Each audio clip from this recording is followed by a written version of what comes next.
Welcome to DKM episode 34, ladies and gentlemen. We took a nice break for the holidays, a nice 4th of July. It was wonderful. How was your guys' 4th of July? I was at work. Thankfully, it wasn't as hectic as last year. Last year's 4th of July scared the living shit out of me to go back to work. There was some crazy ass parties that people were throwing, and to put in perspective, this is like a tiny little hotel condo looking unit that these people stay in, and at most you could probably have like six people in this unit. When I tell you I opened up the door, there was just a wave of people, an ocean full of people. Mind you, this is when COVID just started, and Oh, we were limiting the shit out of people who could be in these units. Dude, when I opened that door, it was just like everybody was shoulder to shoulder. And yeah, it was a crazy night last year, but this year was pretty quiet. Nothing really exciting or crazy happened. But I was stuck at work, I unfortunately. was also I was working. driving. I was driving home from Orlando. Mm, Yeah, I was Sounds exciting. celebrating my 4-year anniversary with my fiance. nice. Congratulations. Thank you. Yeah, I Yeah, too we was had a nice working. time. It was pretty hectic over in Universal's, man. I mean, there was a shit ton of people there. I mean, just a shit ton. I mean, much like how what Daniel says, things are letting down when it comes to the Oh yeah, beer nobody bug. had masks on. There was Yeah. I mean, it was just like being at the parks before COVID hit. It's actually quite nice. You said it was packed though? Packed, man. I mean, like Yeah, Wow. 'cause we summer stayed at vacation, the dude. Hard Rock. It was pretty nice. We got fast passes, so we had fast passes for every day that we had booked. Honestly, like if you're going this summer, you're gonna have to spend a little bit more money in order to do stuff like that because Oh yeah. people want to come somehow people want to go and spend their summer on one of the hottest states around and crazy amount of humidity, Yep. because attractions and whatnot. But I get it, like people do their things. I will say though that the um uh That's kind of fall, crazy though winter, that I guess. people will come to Florida during the summer. I'm sorry, Marcos, I didn't mean to interrupt you, but yeah, it's a good point. It's like, why come to Florida when it's already hot? Like, don't give me the excuse like, oh, I just want to go when the weather's good. It's fucking Florida. We only have two weathers: rain and hot. Well, Well, I mean, technically we have three. We have cool, rain, and hot. So no, we have no. Our We got our slightly less cool, hot. our cool is we got hot with the humidity, hot with a little bit less humidity, and then we got hot but with the rain. So I mean, it's like did It's we always forget with about humidity. cold There's fronts, always guys? yeah, but then it goes the back to fuck is hot. Yeah, after yeah, two but that days. happens in a cold. That's like a 5 minute commercial on TV. Like it fucking comes and goes. Yeah, it's not that like impressive. It comes and goes. Called an So, infomercial. You got to get it right. but I No, an think infomercial lasts for hours. I just don't know, dude. I can't do like amusement parks What or would be the whatever in the best time to summer. go to one of those Florida theme parks? Like, what's the best time to go September and Fall. August. Yeah, in the fall. in the September and fall? August. Those are the Because two best I months. haven't been to a theme. I haven't been to a theme park in years, and I don't know. It's like the last time I heard anybody ever talk about going to Disney World and shit. Like I know as a Floridian, it's like a something you do almost every summer or every summer vacation. Yeah. But I don't know. It's like now it's like with the lines being so fucking long. I heard you have to take like a phone app with you just to reserve a fucking ride and shit. And Listen, Oh, I it's thought only that at sounds Disney. someone cool, That's but only at Disney. listen, someone I know is gonna go to Disney very, very soon. I think it might be next week or this week. 3 hour lines for one ride. yep. Isn't Here's the that thing crazy though. though? What? I don't know. It's is it me? But as a kid, I always felt like days were longer. Like you could go Yeah, to that's Disney and that's yeah, normal. you'll be in line for 3 hours, but you still feel like you have so much time to go to everything else. But as Oh an yeah. adult, anything past 2 hours feels too short. Yeah, that's I don't know. that's Is it just normal. me? No, that's normal. It to, Okay. to, to simply put it, it's like imagine you watch a 2 hour movie, right? And you watch it for the Hmm. first time, you feel the 2 hour movie, you're experiencing everything new. Then you watch it a second time, a third time, a fourth time. And the movie tends to be a little bit shorter. because you already expect it. You already have experienced this movie for multiple times on end, and thus it feels shorter, even though you've experienced it multiple times. For anyone who's listening, you can look at a simple like 30-second video, like a short on YouTube or a simple TikTok or something on Instagram, a video on Instagram. And the 30 seconds, it'll feel like a little bit long, but then if you rewatch it again and you pay attention to it, it'll feel a lot shorter. And that's really it. One of the second things that goes on with that too is I think Vsauce covered this once, and I watched the video a couple times, where when you're young, you've only experienced so much in life, but when you get older, you've already experienced that amount of time that you had as a kid multiplied by like 5 times. Or even more so, depending on your age. So your brain gets used to it. That's why when people say, "Oh, time flies by," it's because, well, they've already lived a while, and their brain just gets accustomed to the passage of time. So when we get older, things tend to be shorter. Things tend to be like a little bit less drawn out. Unlike when we were in high school, where days tend to be like really, really long. So like that's why I tend not to like what's the phrase when people say, "Oh, I just want this day to be over," because well. Then later in life, you could be like, dang, life does really go by fast and all that stuff because, well, we want time to go by fast to do the small things we want to do in life. But, yeah, it is crazy how our brain just tricks us into thinking that time does go by faster when we're adults. I guess it's sort of like this thing where it's like, you know, as humans, we kind of like routine. But as for me, I've grown to hate routine.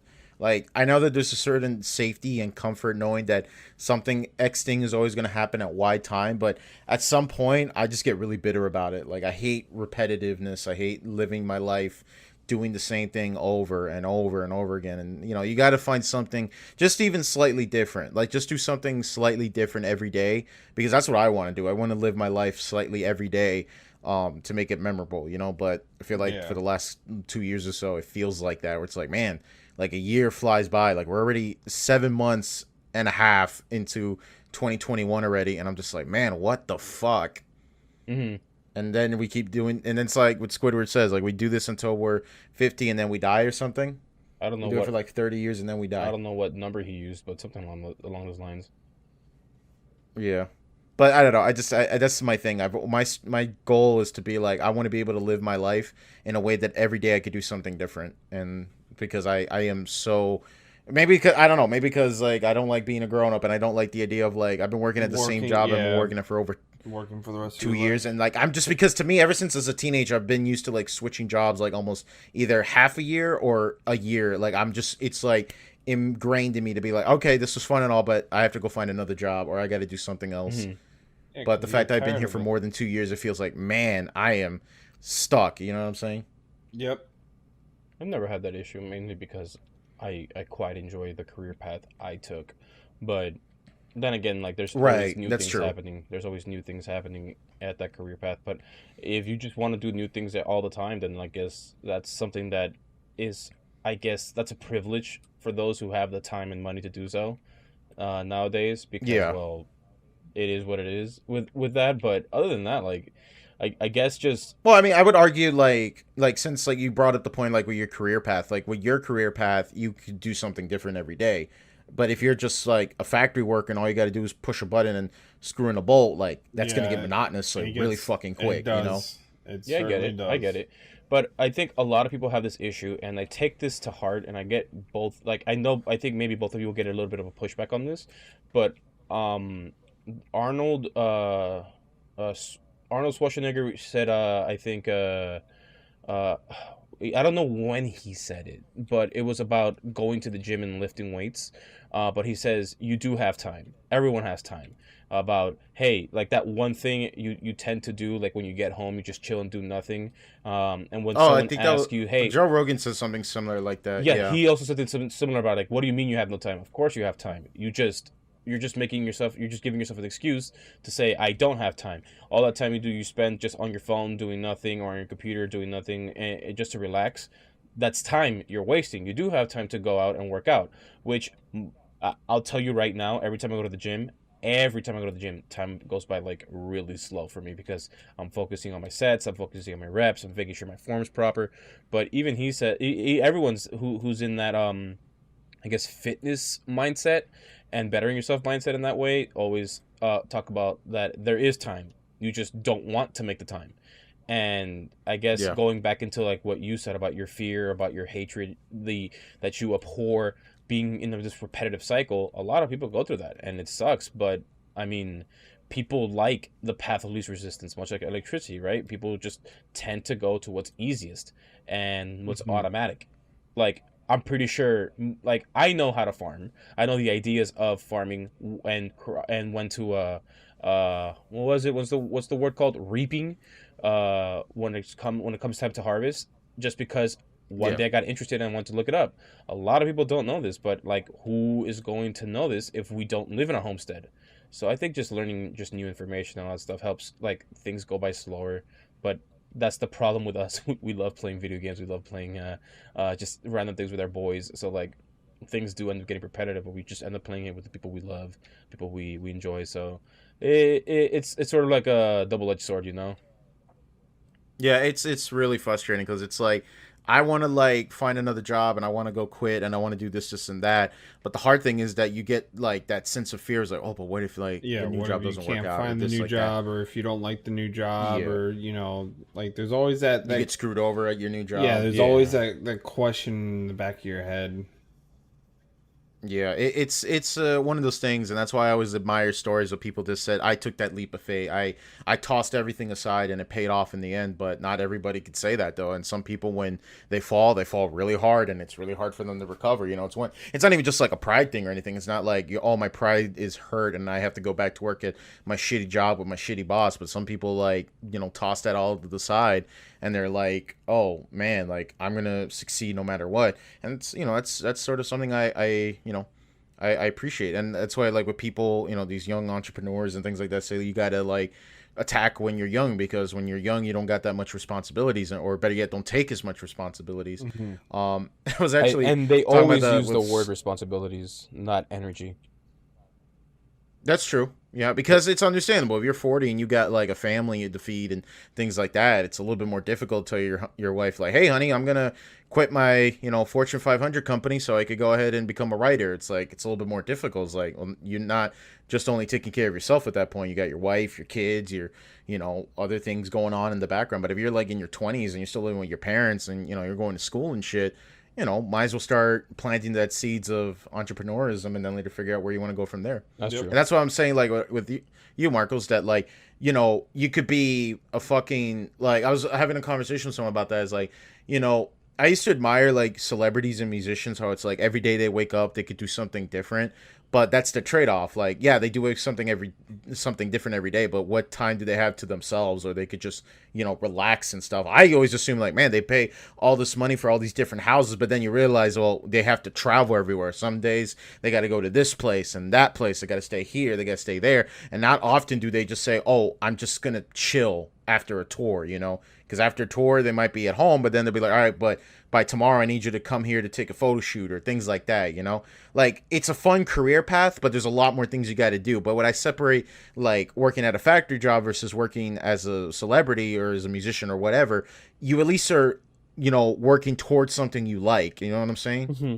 I think when it comes to that, So it's being a celebrity, people don't understand how difficult it is for some people's, like if I had to use a word to describe it, I guess it's mental fortitude, because constantly being in a yes. state of like, hey, like I constantly need to be in the limelight, I constantly need to do this and that in order to stay relevant. It's sort of like what a lot of people who create content have to go I through. put that more with like being an influencer on the internet, because I think like being an influencer on the internet is so flaky.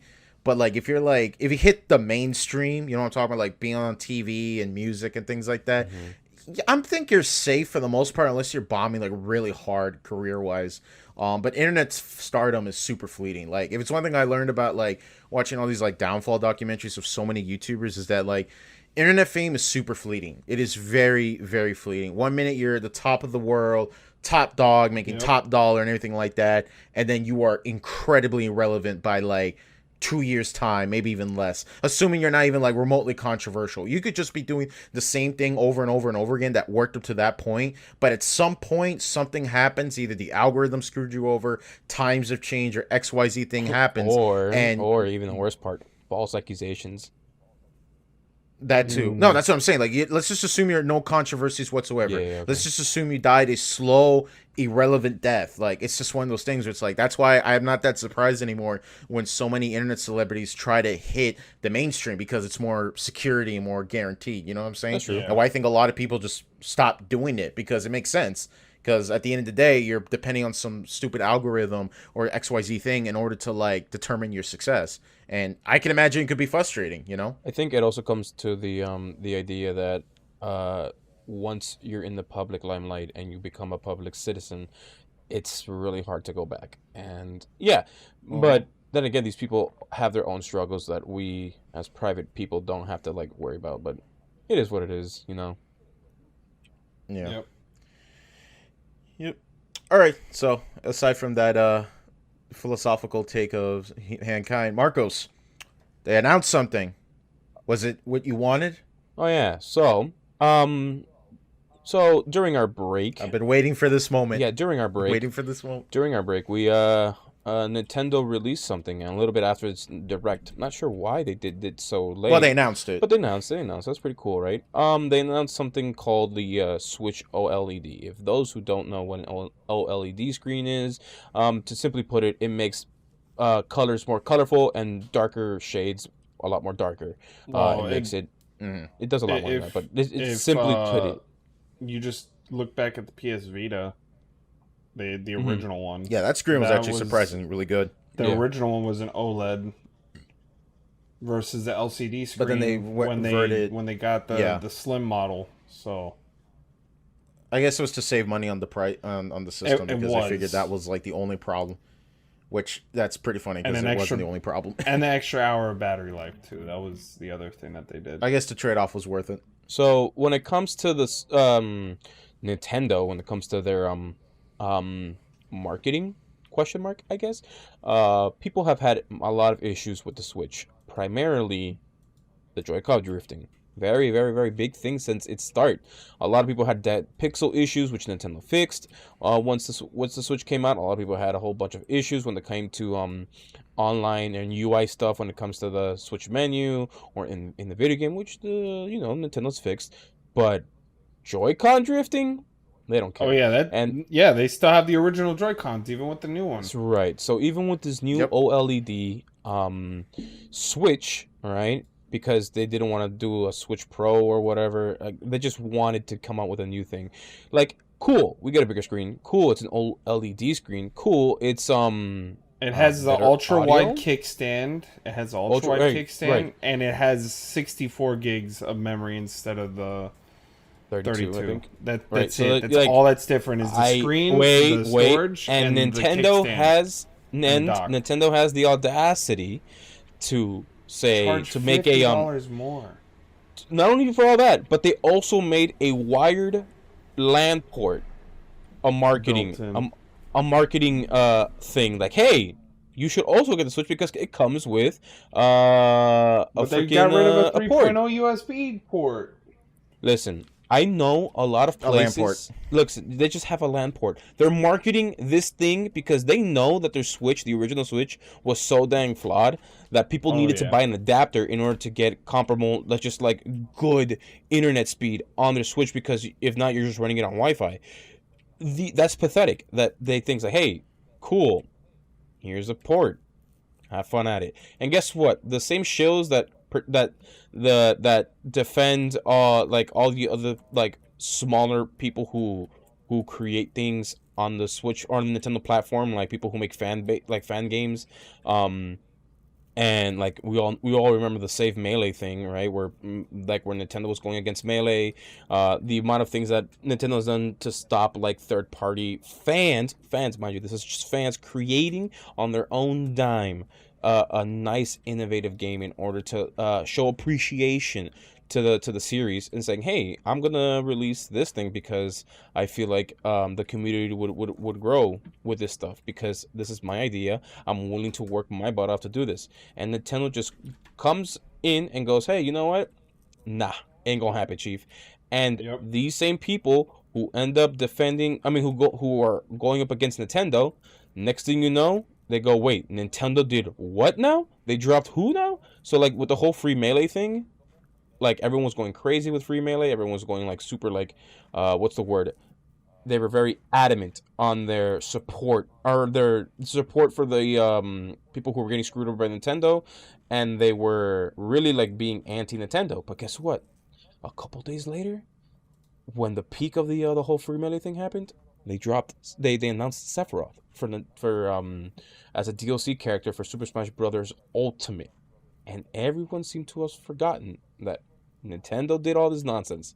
So people are going to end up buying a whole new Switch just because it has extra features, I guess, that are basically irrelevant. It's there's not much of a difference, but it's honestly like a pathetic like ploy. I don't know person who's gonna get it in my group of friends because they're like, what's the point? It's literally the same.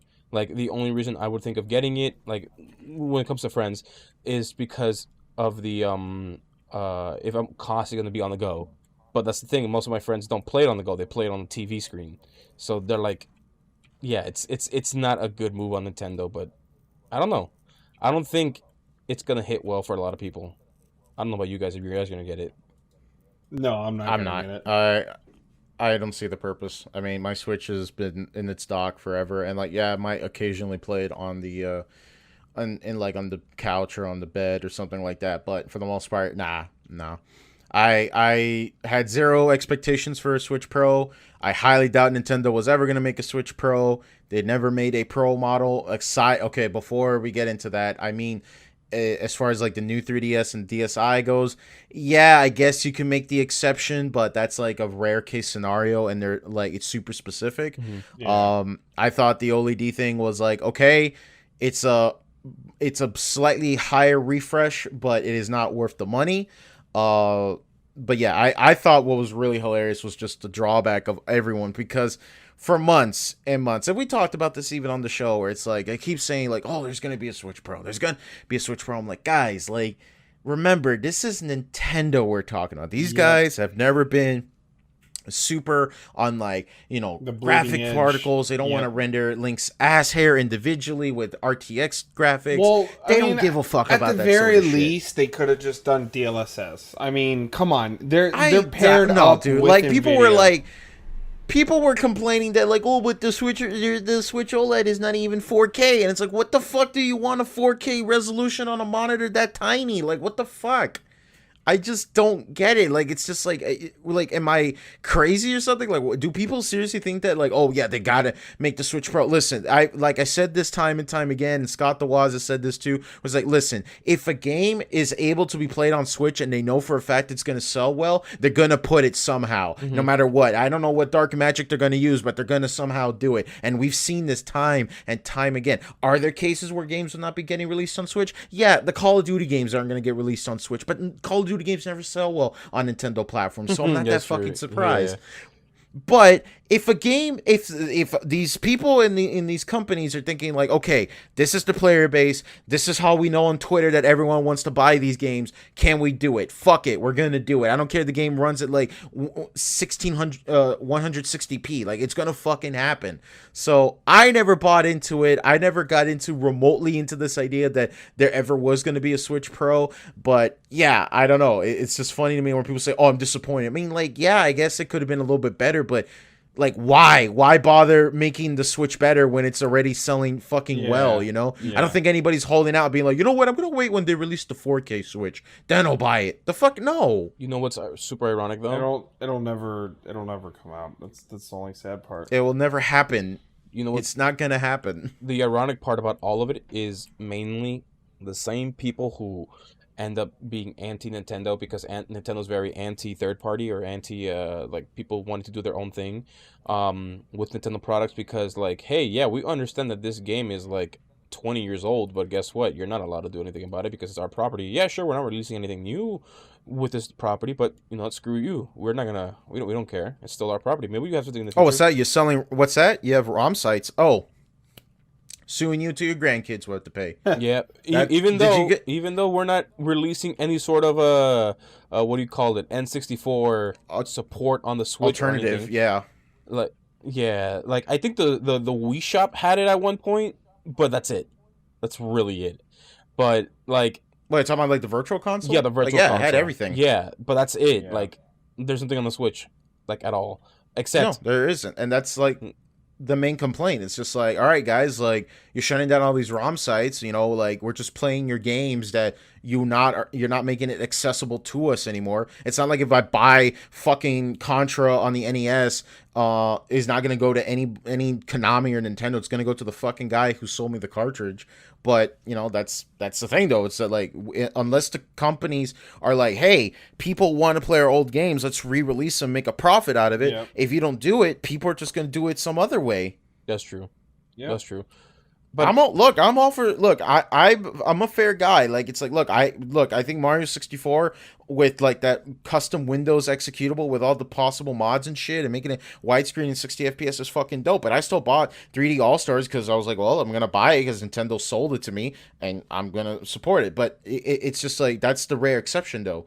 They're not gonna do it for everything, obviously. no, I think also as So well that's is that you could easily see the 180 on a lot of people, especially on Twitter, saying like a week, much like how with the whole free melee thing, a week before they were like, what the heck is wrong with Nintendo? What the heck? What the heck? What the heck? But then Sephiroth gets nuts, and then now they're all pro Nintendo. And then when people pointed out the hypocrisy or the double standards, they go, well, no, you see, it's different. Nintendo as a whole is bad, but these small little developers like Sakurai, he's not bad. He's doing his own thing, right? And then people don't understand. It's like, no, this is a whole Nintendo thing. And Sakurai, who's not only a spokesman, but a big part of Nintendo, has say in this. He is part of the problem as well. And but people, like, I don't know what it is for Nintendo fans, but they really, really have a die-hard fan base. Nintendo fans are some of the most, I guess, short-term memory buffoons out there, because they forget that Nintendo did all these nonsense, and then once they come up with these new shiny rocks in the form of new games, new this, new that, they're like, they just forget. People got really, really upset. well, I would Go ahead. Well, I would make the argument that in my case, at least, I don't mean to sound like defensive Nintendo. First of all, I believe that anything with a hashtag movement, they don't last for a reason. It's incredibly easy for anyone to claim the title. How many, like, with the whole, like, if people forget about, like, this whole thing about, like, Gamergate, as much as it was a movement and stuff, a lot of people kind of used it for their own personal means. Like, people are Right. saying, like, hey, guys, I support this Gamergate movement. Can you help me pay my rent because I'm a supporter? Can you guys help me out? Hashtag Gamergate. And, like, people would do that. You know what I'm saying? So, Yeah. in my opinion, hashtag movements don't really fucking mean anything because, you know, it's the internet. People forget all the fucking time about stupid shit. And it's like, especially when it's a movement. So I don't take hashtags. I don't know too much if I can agree with that. I could see it in some situations, but I don't think it's an absolute. But I can Well, see what you mean. there's a reason why I'm going with this though, because it's also points to the fact that like not every Nintendo fan is also a Melee player or like a Smash player, so This is you can't just use that broad assumption. Like I know plenty of people who just don't give a fuck about Melee, don't Yeah, care I'm one about of them. XYZ thing. Yeah, and I get that. There's people who I get that, but the people who were pro now if it Melee- was the same person, then I'll give you No, that. that's Like what I I'll be mean. like, That's okay, exactly yeah, what I you're a mean. hip. That's exactly what I mean. People who Okay, were pro okay. Melee. I just want to like I just want to clarify that like, all right, not every Nintendo fan may agree with the whole free Melee situation because either course, they're of course. apathetic or they don't think it's applicable to them. You know what I'm course, saying? of course. So you know, all these like I think that's just what makes it so funny how you said that though, Marcus. That all these people want to get all riled up. They want to say fuck all these companies and blah blah blah blah. But then later companies will be like, here's a rock, and then they'll be like, "Oh my god, it's a new shiny rock, Here's a good Pog example. Champ." Here's a You good know, example, we gotta. and Kenny can relate to this. Destiny has a lot of good, like a pretty good amount of flaws when it comes to Destiny 2, when it comes to Oh, new yeah. stuff being dropped, all that stuff, right? Yeah. But people will defend to like their last breath.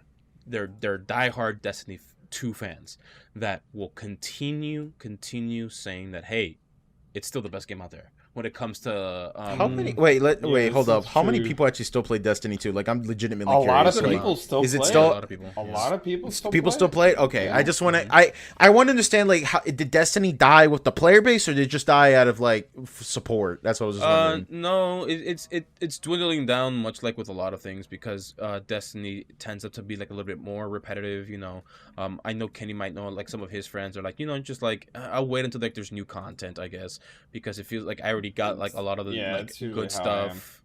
Yeah, like I got a lot of the like OP stuff already. Like, yeah, I'll keep playing if my friend needs help with a certain mission, because he needs like a sixth person just to do this mission who knows how to do it as well. And like, yeah, I'll help out, but like honestly, like I got a lot of stuff, so I'll wait for that DLC to drop, and I'll get it day one, and I'll replay it again until like I get everything again. So like that's more of the Destiny thing, which that's the motto that a lot of people have. Like, they still like the game, but there's only so much you can do, especially like Okay. people who have like that Minecraft urge. But if they have no one to play, that urge goes away like really quick, because the game is a whole lot different with your friends. Obviously, the good old saying, it's a lot more fun with when you have friends. That's with like a lot of multiplayer games. Like, name me a multiplayer game that you can play nonstop, only because hold up, let me word this correctly. A game that you can continue playing nonstop for days in and days out, only because you truly enjoy it, the experience that's in the game in and of itself, and not because of the experience you can have with other people and share that experience. Because I'm playing Red Dead 2 online, and it's fun, but it's only fun because I'm having a friend play. I'll play it every now and then by myself to move a little bit forward, but when I play with my friend, we're having a good old time. Every time we beat someone up, every time we shoot at someone or do a mission and some sort of crazy physics glitch happened, like we get slingshotted, it's fun. It's a different experience, Yeah. but like it's Yeah. not the same when you're by yourself. It becomes a little bit like, like even online friends, like people you don't know in real life, but people you just know online. Like if you met someone in an MMO or you met someone in an online game and they're not always online, you're just like, well, I guess I'm going solo. There's some missions you can't do solo as well, so it's just like, So that's why, like, Destiny 2, Melee, like if you're in the group and something happens where you're like, hey, screw Bungie or screw Nintendo because of what they did, and then they release a new DLC, that same person who said screw Destiny, screw Bungie, screw Nintendo, and then it completely does a 180 because of a DLC, those are the guys I was talking about earlier. Because it's just, whatever. People are still going to buy it. It's going to sell well. Who am I kidding? The OLED is going to sell well. The Switch Lite sold well. So, I mean, people already are selling eBay listing says confirmed promise fucking pre-orders. Even though the pre-orders aren't live, basically these people are saying, like, either A, they're just gonna take your money and run, or B, they're gonna be like, don't worry guys, I got a secure bot. This thing is no, they could probably just secure a bot for you. I'm gonna look up like how much these people are asking for it right now. But yeah, I don't know. I think this whole like OLED Switch thing, first of all, I think it was fucking hilarious. I think the fact that people are getting like, I just looked it up right now. The top listing, brand new and sealed Switch OLED white is almost $700. Jesus, $700. Why? It's literally just a Switch. That's good. That's good. But of course, people are gonna scalp the shit out of it, and probably some are gonna have it in their closet in their car, and they're gonna be selling it for you at a marked up price. Yeah, it's pretty hilarious. I thought it was funny that people are legitimately getting mad. It's like, well, this is why you don't have high expectations of shit that will never happen. This is true. Because that way you can't disappoint yourself. Look, How many times have we walked through this road, gamers? Come on, gamers. I honestly think, which is why, like, going back to like the whole E3 thing, like, I honestly think that when it comes to like companies as a whole, I'm actually quite surprised Microsoft is doing relatively well when it comes to like a consumer base, because Game Pass is broken. I don't understand how they're making this so much damn money to buying all these companies and still be able to sell Game Pass. It's just absurd to me. PlayStation doesn't have that. Oh yeah, I can answer that. The PlayStation doesn't have that many exclusive. Nintendo is, well. I could answer that, Marcos. It's the company. Yeah, I know. They're Microsoft. Yeah, well, it's fucking Microsoft. Hang on now. But the way that they're doing their business with these developers is really where they're making their money at. No, I get you. I understand. But my joke is that, like, yeah, I could see how Microsoft, this big, gigantic technology conglomerate, could be able to somehow be like, we got bazillion dollars. It only costs 1 bazillion in order to do all this. Yeah, And we could probably make that's our true. money back. But what I'm saying is that Xbox, they've been able to do this because they set up these exclusive contracts with all these different developers, which is why some of them will have, they'll get paid by the hour, by however many hours somebody plays on, like however many hours, the total amount of hours they play on the game for this amount of Yeah. time on the contract. Or they'll do it by this many downloads for this much. It's the developer's choice to make the contract, not Microsoft's. Right. I get that, but Right. hear me out, Kenny. When it comes to like, um, what's it called? When it comes to all this stuff, and even with Daniel, seeing how Nintendo and Sony has been acting in the past, and even recently, when it comes to like, certain games, how they treat developers, how they do like a whole bunch of these things, like Sony as a whole, Sony Entertainment Studios or whatever, whatever the PlayStation's under, whatever umbrella Yeah. PlayStation's under, it's like pretty scummy how they act sometimes when it comes to like not just big business practices, but even like towards fans who are making like certain things, like how the PlayStation changed the whole UI system when it comes to creating a party chat. It was already Oh complicated yeah. enough on the PlayStation It's 4. even more complicated. Yeah, it's stupid. I don't like it. They can record your party chat. It's dumb.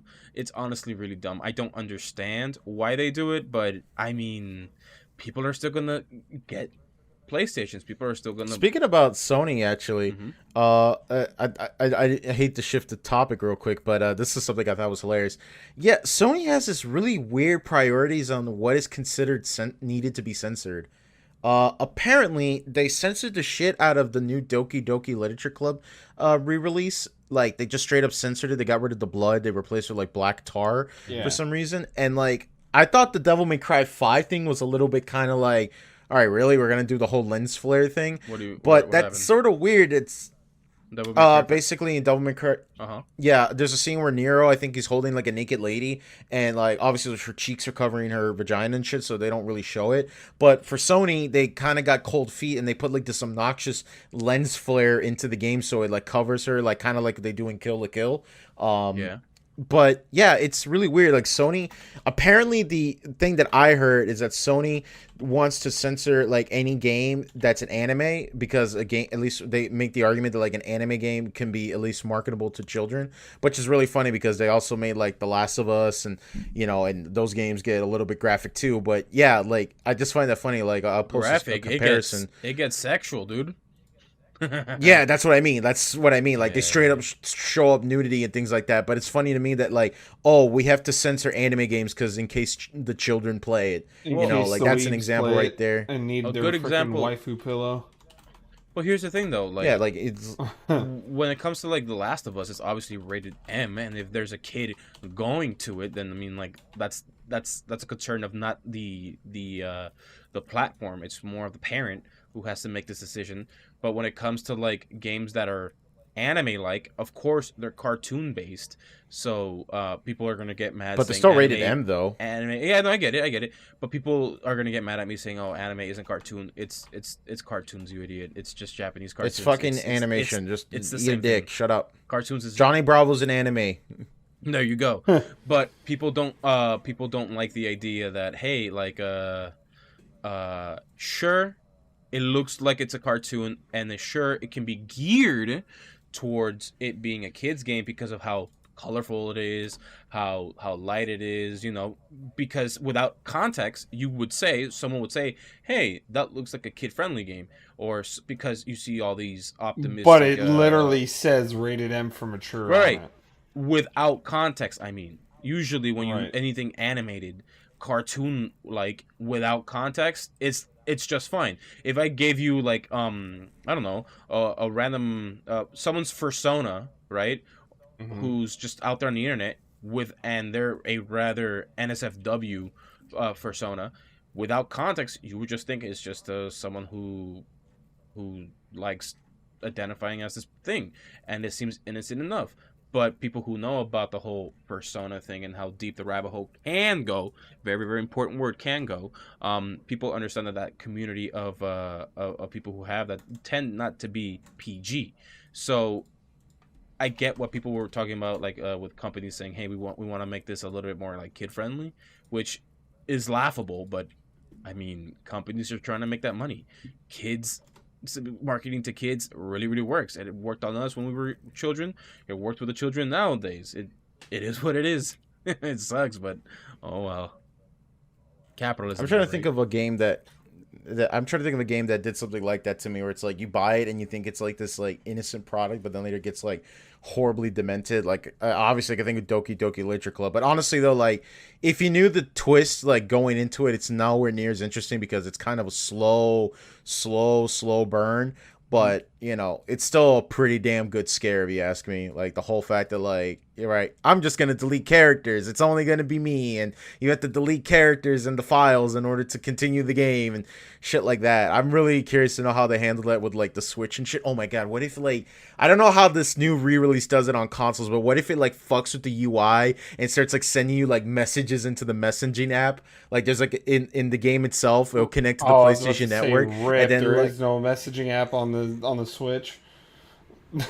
well, not just no, I was thinking more like on the PlayStation and stuff, Right. but like what if imagine like oh my god, what's her fucking name? Oh my god, it's been so long since I played it. What was Monica, there you go. Can you imagine like if like you close the game and like Monica DMs you just like you can't get rid of me. I'm still with you. I'm still following you. Monica wants to be your friend and then she just keeps spamming the friend in request over and over and over again. Oh yeah, speaking about Oh, that'd be online, so fucking like cool. even people still defend the Switch Online subscription thing, even though it's cheaper than PlayStation and Xbox. It's still like pretty pathetic how people can just die hard defend Nintendo and like how crappy their whole subscription online thing is. Like there's no party chat, there's no game chat, there's no this and that. You gotta have a whole separate application on your phone in Yeah. order to access this. It's nonsense, honestly. I haven't turned on my Switch in the longest time, dude. It's crazy. I Yeah, barely play on my it's the Switch. same for me. I just haven't had really anything I want to play on it yet. When Breath of the Wild 2 drops, though, I'm definitely going to start playing that again. Oh yeah, Mm. absolutely. I'm I'm going gonna to do the start exact playing. same thing. I haven't been playing mine either. It's weird. I just haven't been really playing video games for the last like 2 weeks. For the last like 5 days out of my week, I just do nothing but get home, sleep, and go to work. Kenny's what That's all I've been doing. Kenny, what games do you play on your Switch? Usually I'll play Breath of the Wild or I'll play I'm trying to think right Pokemon? now. Pokemon. I'll play like I was playing Apex at one point and then I was playing I beat Wolfenstein 2 on there. Mm-hmm. What was another game that I played? There's quite a few games, you know. It's not like I have BioShock on there. I know for a fact. I have the remastered collection on the quote unquote remastered collection. This is the 360 version. Um, I guess it was back in my old going to school morning and night, so basically being in school for 12 hours. yeah, I guess the Switch would have been a lot more optimal in that situation, so it being portable and whatnot, but like other than that, it's like it's like why have a Switch at this point yeah. unless to play like exclusives. Like it's just I don't know, man. I could name a number of reasons. I mean, I bought my Switch because there was Mario Odyssey, Yeah, Breath of the exclusives. Wild, and Exclusives, yeah. that and also just the idea of being able to play like things on the go. Like at one point I actually wanted to own like a lot of games that I own on the Switch just for the portability aspect. Mhm. But then I thought about it for a minute. I was like first of all, how often are you really outside? Mhm. First of all, and Mhm. secondly, like do you really want to play this game portably? Like does it really mean that much to you? Like I've double dipped on games that I owned already on So did I. PlayStation 4 and even bought it again on Switch. So I probably need to like lighten up my collection a little bit and either trade up one of the versions and just give it to someone. You see, but those were the same reasons I had thinking about getting a Switch. But then it did occur at one point at the very, very beginning when the Switch first came out. But then afterwards, it was just like, okay, it's done. Like it's not like a thing I would Yeah, do of anymore. course. Like obviously, I'll go to work. I'll hit the gym, I'll come home, I'll shower, I'll eat, and then I'm home.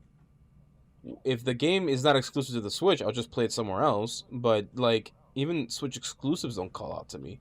Like even like Yeah. they released the what was it? The Mario 3D All Stars, and Golf even game? that is Oh, like I get it's cool, but I'd rather play 64 and Sunshine on an emulator where it runs a lot smoother, especially 64 since it still has the backwards long jump. Oh, speaking about the whole Switch OLED, because of I think Kenny, you said it doesn't have the USB 3 anymore. no, it does. No, not It, the one in the back. It doesn't.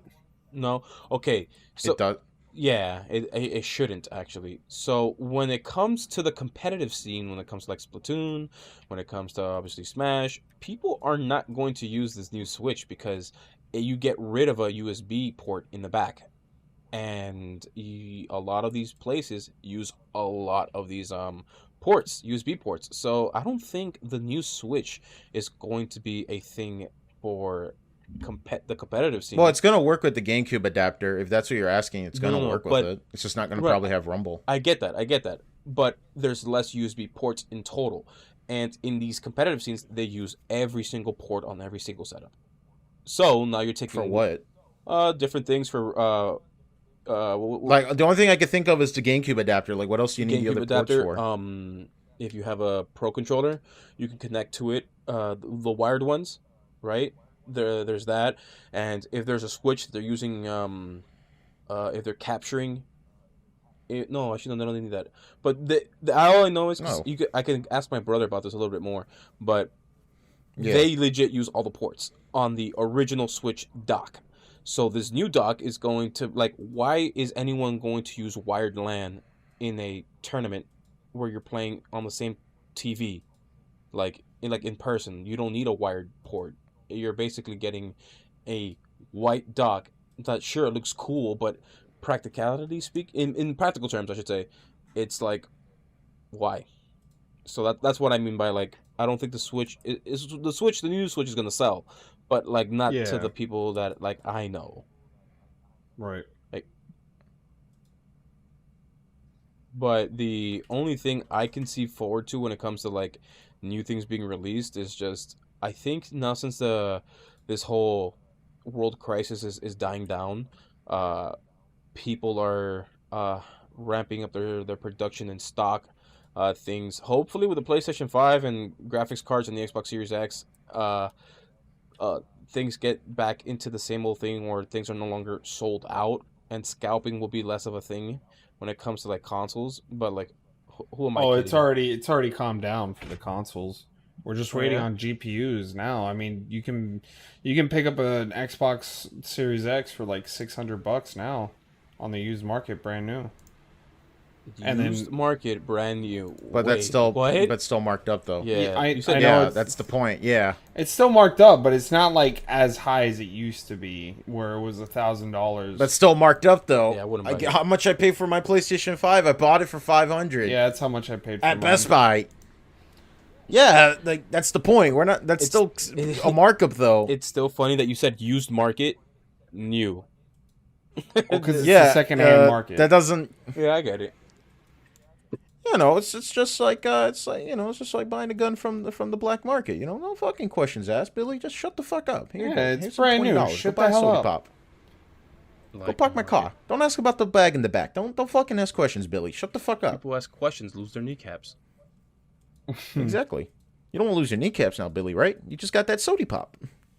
I just think that when it comes to what's this thing? When it comes to just building your stuff, like I get people are desperate for like the new and improved thing.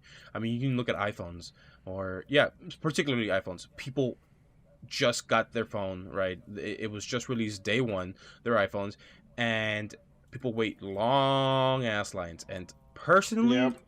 I find it pathetic because consumerism is like this big that you have such loyalty to this brand that even though like Apple products are pretty like Wait, you never went to a midnight release, Marcos? I have. not for like something that I'm Yeah. buying, not for something that I'm buying. I always Okay, wanted to you like, never went to a midnight release to buy something. Okay. yeah, it was always like to join someone like my brother who wanted to go because he had Yeah, something. I went to a midnight release for the Master Chief collection with this dummy called Kenny. You had to see it, man. That fucking thing didn't even work at launch, right, Kenny? The Right? Master Queef collection, absolutely Hell not. yeah! Yeah. But here's the thing, though. I'll Like, never, but man. I'll it's $1,000 phone versus a $60 game. Like, and the yeah. game you're not going to drop immediately. In contrast, these same people who wait hours and hours on end for a new iPhone, which is arguably like inferior to its Galaxy counterpart, a year later you're gonna just trade it in to get the new one. You're The gonna new wait one, hours in yeah. line. But Master Chief Collection, and I've said it multiple times in this podcast, is a essentially as perfect as a Halo game can get because it has all these games together, all in one hub, all in one disc, all in one download, and it's just there Yeah. and it's great. It's great. How it's an amazing game, and not only that, there's just so many games in it. You could just spend hours and hours and hours on end on different Halo games, on different Halo multiplayers, on just in general, just. But a phone, an iPhone, is just like crazy. People are like just because it has a certain logo on it, I guess. But I guess this whole like consumerism thing is like it's just pathetic at times that people like really go into the market of like the secondhand market because hey, I really want this product, but it's sold out because a lot of people bought it.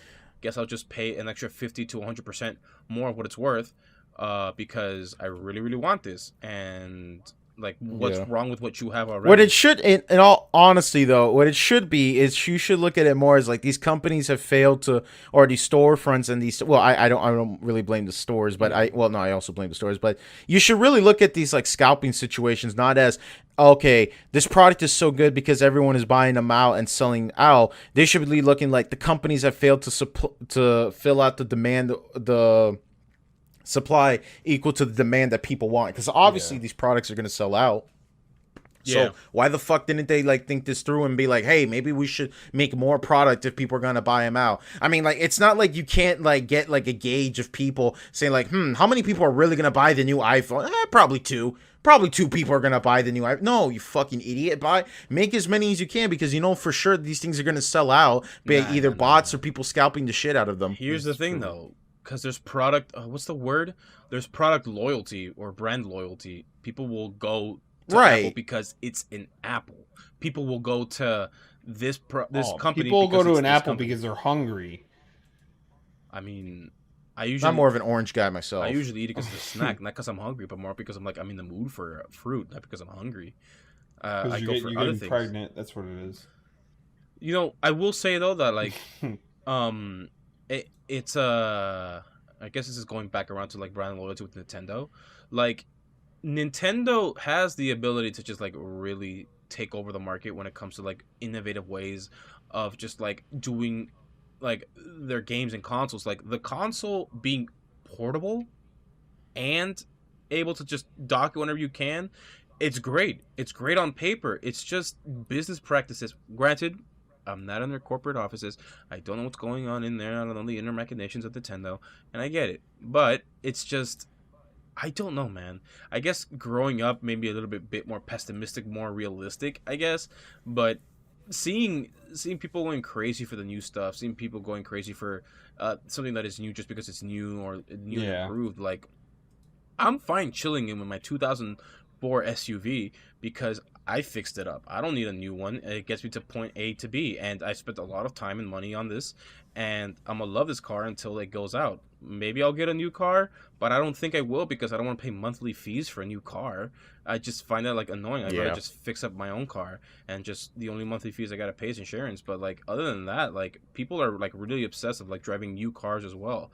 They'll drop whatever car they have because their lease says, hey, if you want mid-lease, you can just upgrade to the new model. 2021 model is what you have. Well, guess what? The 2022 model just got released, and you're on that. It's like, yeah, sure, it's a new car. Why not? I don't know, man. Maybe I'm just an old man in disguise, and I'm waving my fist in the air saying, "You whippersnappers, be happy with what you already have." I don't know. But yeah, people just don't think in the long term, or they just people. The quote Dave Ramsey: "Poor people think rich people ask how much. Poor people ask how much a month." And like that's the mental gymnastics they pull. They say like, well, I'm sure this car is worth $30,000, but I'm only paying $200 a month, and it's like, yeah, but then when you total that bitch up, it's gonna cost you a lot of money, and then it's gonna cost you money to return the fucking thing anyway. So That's true. yeah, no, that's just the thing though. Some people just look at it that way. They don't see like some people just be like, I'm gonna buy this. Some people just say, how much is it a month? And it's like, I'd rather just buy it, go on my merry way, and live my and not worry about it. You know what I'm saying? That's true. But I do like what can you buying do? things like outright. Like if I have like what was it? I have I think my phone's like 3 years old. I can't remember, but someone asked me like, "Hey, you want to pay it monthly?" He's like, "No, I'll just pay it all at once because I'd rather just own it." And some people say, "Oh, I'd rather pay it like just what's that called? Layaway, or is that what it's called?" Yeah, no, it's financed. Yeah. Finance. Yeah, Finance, yeah. yeah. But even with layaway, like Or like leased. some stores off. There's also or leased. Yeah. But how some stores will offer like a monthly thing, I never like that. Like I just like, hey, I have the funds immediately for this, and I can just do it, right? Yeah, but not like, everybody is like you. So no, I get that. But then again, like people just want to have the newest thing. They just want to. Then you shouldn't be getting a new phone at that point, That's unless true. you absolutely need it. Like that's where I disagree with a lot of people. It's like, oh, but I need a new phone. Like, no, you don't. No, you don't. And it's like, oh, but I don't have the money Here's for a the new thing, phone, though. so I should lease it. It's like, That's true. You're absolutely right. But you also have to add on top of that the phone they're getting. The thing that they're getting is the new improved one. you get what you could afford, not what you can't.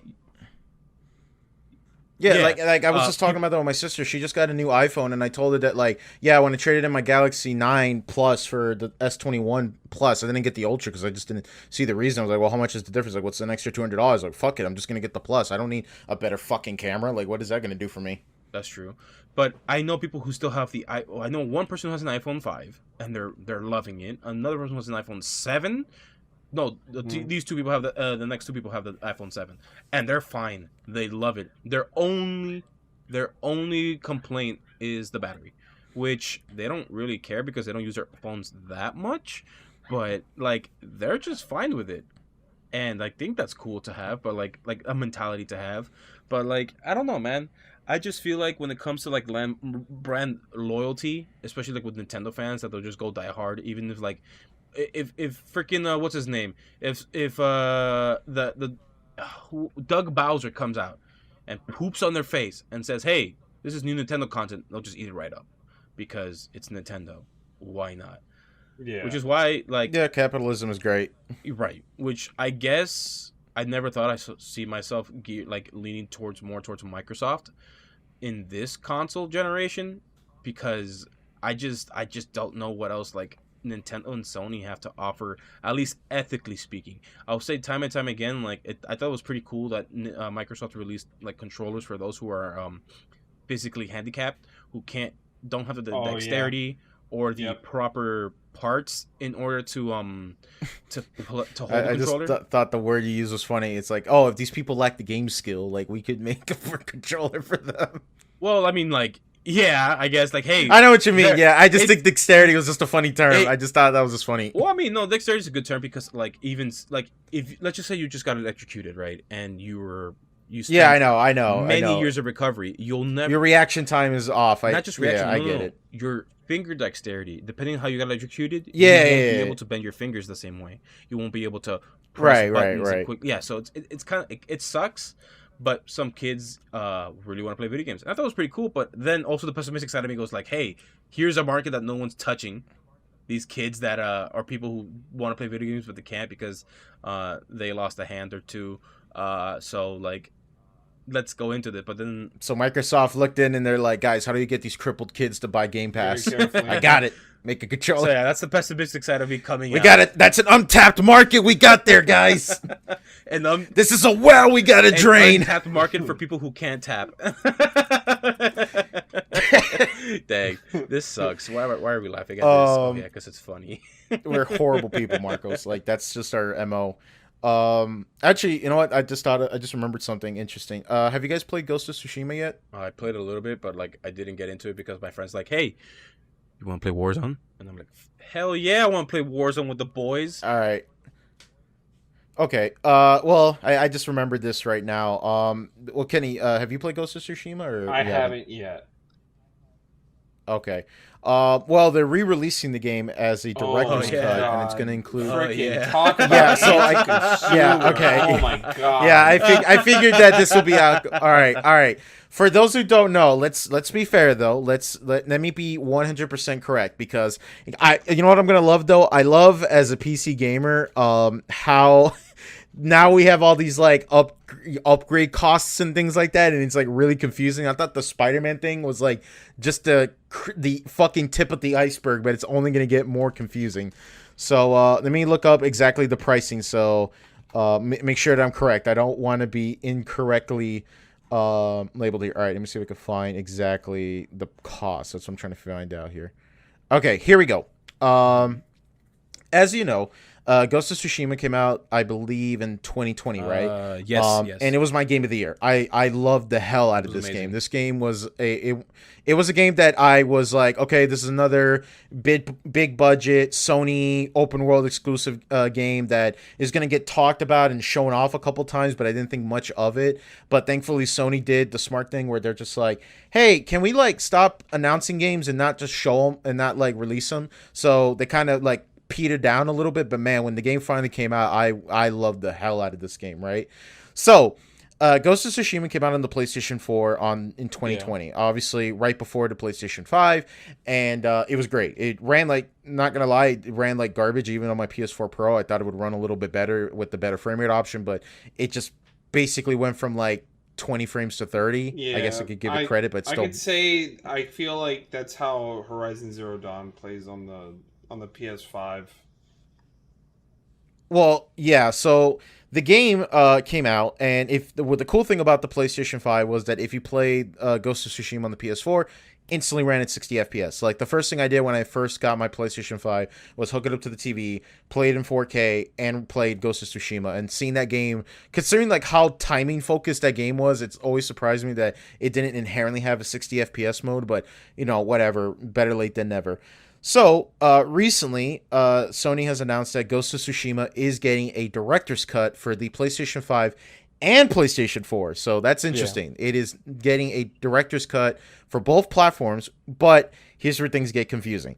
So, the way how this works is that to upgrade from, let me see, on PlayStation 4.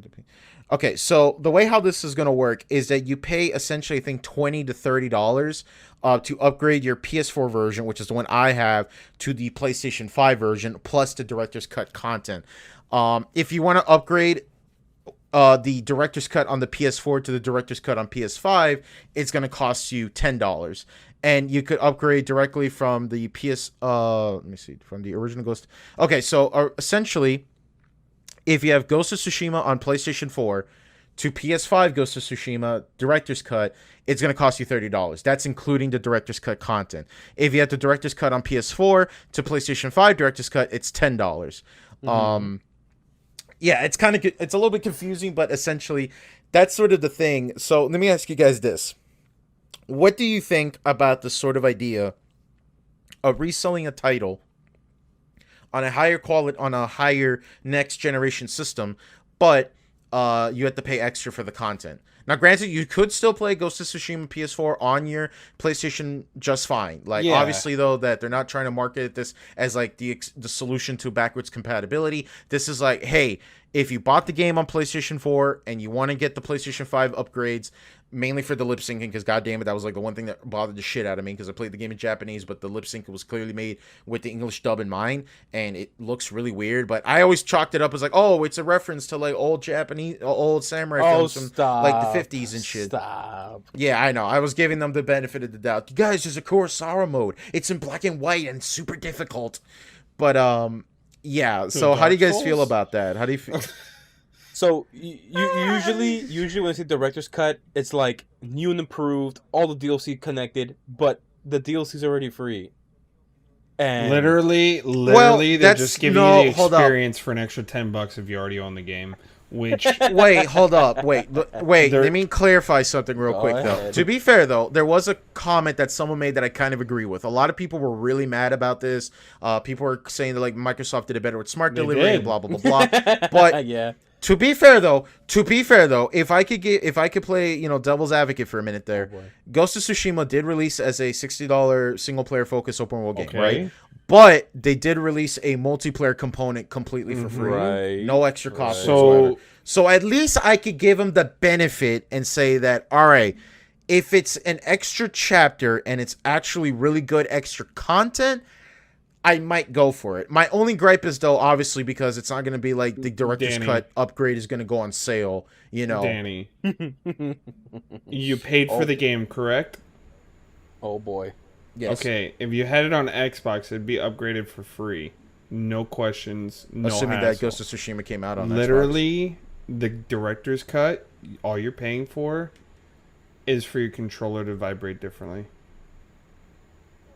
Well, that and extra content. But what? Maybe, but the like, extra context not out What's the extra content? No, it's a whole other chapter of Okay, the game. so There's then 3 why acts in the was base why game. were the other stuff free, but now they're gonna charge $70 for a full game, that came out a couple years ago. treated as a re-release.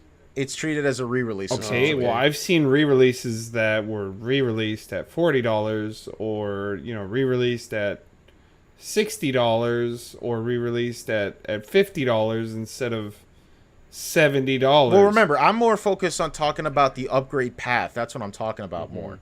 Like with Spider-Man, like I bought Miles Morales on PlayStation 4 at $60. Yeah. I don't think it was worth the $60 price tag, but I then later got it on PlayStation 5 for free through digitally, but you could also pay for the Ultimate Edition to get Spider-Man Remastered, Yeah, which which in my opinion, if you were to ask me, it's a better deal at that I got point. the I would remaster. rather look at Miles yeah, Morales. I got the remaster and I got Miles Morales for the PS5 at the same time. When I got my PS5, it was a bundle.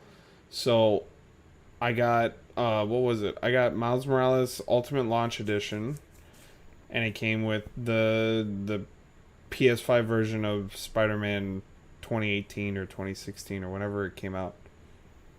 Yeah. Wait, Launch Edition or Ultimate Edition? Because the Ultimate Edition is Ultimate the one Launch. It's called the Ultimate Launch Edition.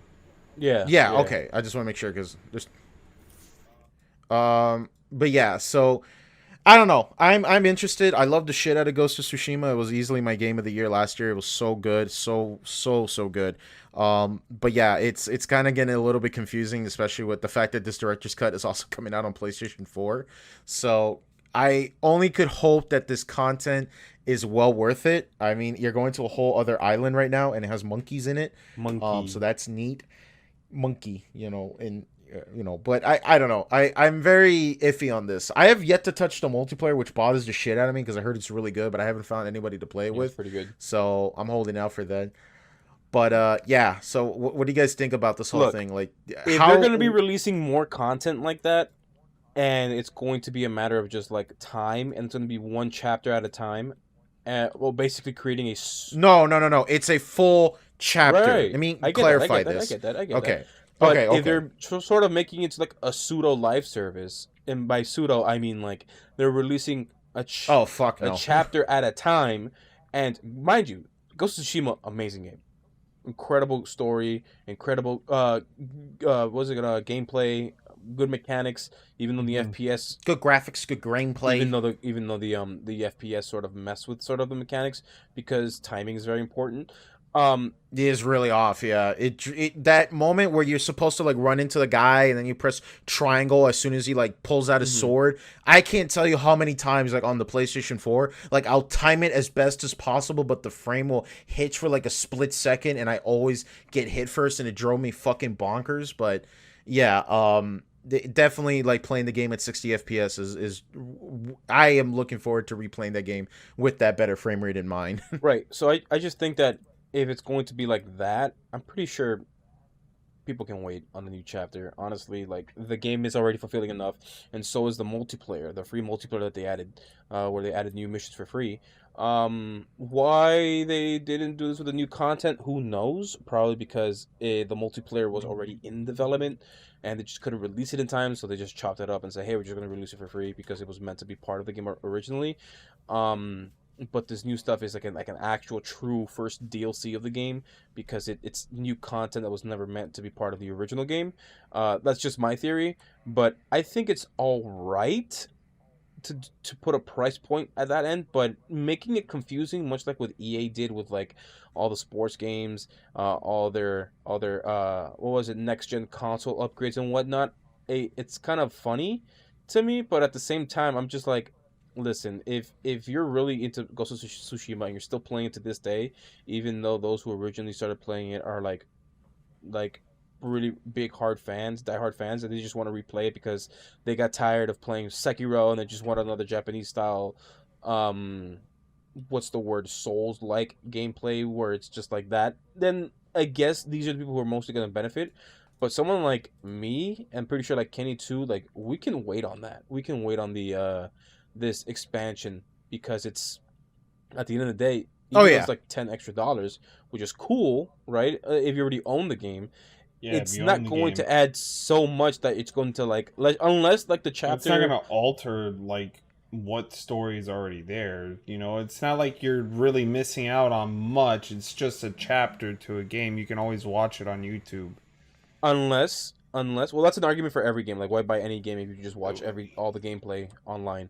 But This is true, but if you enjoy but the game I more, watch all my visual novels on YouTube at double speed. That's how I speed run fucking visual novel hell games. yeah, I hate the texts.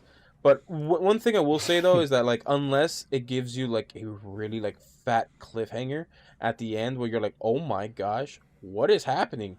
And then at the end it just says next chapter coming, or not just next chapter coming, but like you have to wait for the next chapter. Then I guess that's a little bit different. But all I know is that given how much love and support the devs um give to this game, and we could even look at the remember that shrine that got destroyed in this flooding that the game Ghost of Tsushima was based on, that Yes, and they they. raised a good amount of money, fans raised them a lot of money because they truly enjoyed the game. Like I don't, I wouldn't consider, like I wouldn't doubt that it will do just fine because it's in good hands with the developers. I'm pretty sure the game's going to be just great. It's going to be amazing. But it at this price point, I mean, it's like, is it worth it to get it right away? You Yeah, know?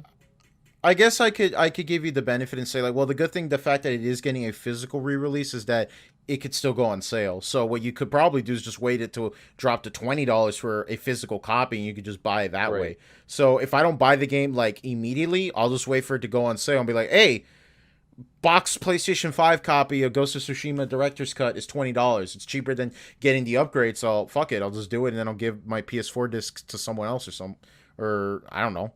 I have two copies of the game of the same game now.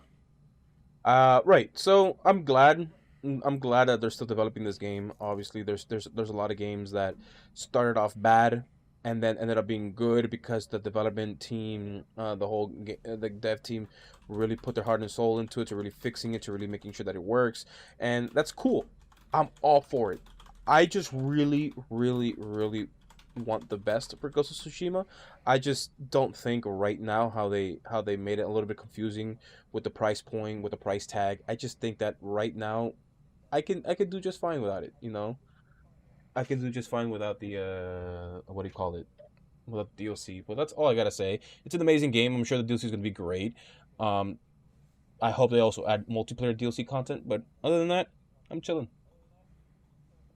Yeah, I get where you're coming from. I'm looking forward to it. I will admit, probably I won't buy it immediately at launch, but yeah, I think that it's interesting because it's like I just find the whole like upgrade path to be super confusing and like really really hilarious to me. I just like reading it out and just kind of confusing the shit out of people and having to read it out to people. Just you see this confused face on them. It's like, well, yeah, that's pretty much how this is going to be. This cross generation of gaming is, for now at least, it's not just going to be we have a version for the PS3 and the PS4. It's going to be, well, you could buy the version for the PS3 and then you can upgrade to the PS4 version. But if you already have the PS4 version, then you upgrade it to this and that, and it's like I just find that Mm-hmm. hilarious. I just always found that kind of Mm-hmm. hilarious. But yeah, speaking about that, I think we should go ahead and wrap, guys. You have anything else you want to say before we go? When it comes to your last comment about upgrading, from PS3 to PS4 and PS4 to PS5. Well, I mean, one of the best multi-generation game, GTA 5. It's going to be discontinued this year. F in the chat. Oh please, my because- God. There's no way they can't. No they way, discontinue Marcos. in It's been out since 2013. I mean, Jesus. Yeah, rest in peace. It's not going to be on the Xbox 360 and the PlayStation 3 servers. Lots of good memories. It's a shame I can't Man, go play back at don't 10 care. frames. I Some didn't dude care in the about that Rockstar. game. Screw that game. I am glad to say that I only bought that game once. Only Only once, and it was on the PC. Like you should just wait for the PC version because that one will never be outdated, right? Right? Yeah, Please stop. yeah. You I'm hurting keep too thinking much. about that. I'll be paid. I'm still imagining some guy at Rockstar is like sweating bullets. Like guys, how do we get into that Nintendo market? Like I know this thing's gonna explode if we run GTA 5, but fucking make it happen. Make it happen. We need to sell these shark cards to these kids. Freaking shark cards, dude. Jesus. Yeah, that was the original. Yeah, I that wish was the Rockstar original makes single- Fortnite V-Bucks. Well, Fortnite came first, No. didn't it? No. I don't think Fortnite so. came out Oh, in okay. 2014 or 2015. Like the Battle Royale that mode? came out like I think 2016. Fortnite. Apparently came out in 2017. Yeah, even later. So Yeah, Yeah. okay. All right. Oh, well, to be fair, though, GTA Online did not come out at launch, so there was a little bit yeah, of but delay. it's still Still the buggy 2013, 2014. Yeah, but Yeah, true. That and now they have broken weapons in that game, so even more of a reason I don't touch it. Broken vehicle. Yeah, I think your first mistake is even booting up GTA Online or any Rockstar Online game. After GTA 4, back in San Andreas, you thought, good man, old co-op GTA would sound so silky fun. smooth 20 frames but per that- second GTA 4. Yeah, and it ran like dog shit. I'm actually. No, but I'm talking about like GTA 4. Like, I'm just like, you think at the time you thought like, man, online Grand Theft Auto is gonna be so fun, and it ran like garbage, and the servers were dog shit, and oh yeah, I just learned that lesson. Like, yep, never play a single multiplayer Rockstar game. It's all gonna fucking suck and be money grubby as shit. And yeah, I was right. But yeah, Kenny, what were you saying before we go? Nothing. I wasn't saying anything. I was just commenting. Oh, okay. I just thought you had like any closing thoughts. Oh before we go. no! Just don't play GTA Online, and if you do, just go ahead and burn your console in a dumpster fire because that's what that game equivalent to. If you're gonna play GTA Online, make sure you make it clickbaity as fuck videos. At least I can give you the self You respect. need to put the MLG hit markers and stuff like that with the sirens and all that. You need to make that clickbait, okay, dude. Make that money back. And also, for the love of God, if you don't have two-factor authentication enabled right now, you better turn that shit on right now. Your account is probably getting fucked with at this moment. As someone who was a victim of this shit, it sucks.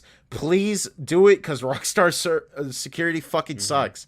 So, yeah, please, for the love of God, even if you don't play GTA Online, if you at some point launched it and you haven't enabled two-factor authentication, your account is probably getting fucked with at this moment. I don't care. So, yeah. That game's so old. You don't care now, but then later when that bank, then you started wondering, well, your money's going to shark cards, and you'll wonder. Oh yeah.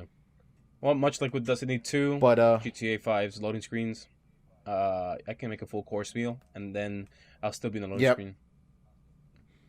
and then you'll probably get into a game, and it's like only you and one other guy, and the other team is 5 Yeah. people, and then you got to do the whole process No again. way. But yeah. All right, well, we're going to go ahead and wrap there, guys. Thank you so much for watching and listening to the DKM podcast. As you guys know, you guys can watch us on YouTube, listen to us on Google Podcasts, Spotify, Anchor, anywhere where you can listen to any podcast streaming services. I forgot to make this announcement, but yes, I recently have changed my Twitter handle and my Twitch handle. So my new Twitch handle and Twitter handle is Pepper Live TV, at Pepper Live TV on Twitter, and twitch.tv/Pepper Live TV. We're so close to hitting affiliate status. If you could go ahead and drop a follow or just join the stream, we would greatly appreciate your patronage. If you guys haven't yet, make sure you follow and subscribe us here on Twitter and and YouTube, so you can go ahead and keep up to date. We're sorry about the random disappearance. 4th of July happened, and we don't really talk about what happened on the 4th of July aside from the beginning of this episode.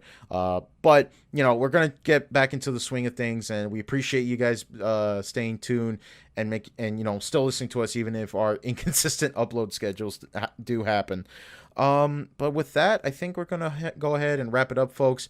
You guys have a good night. Stay safe and take care.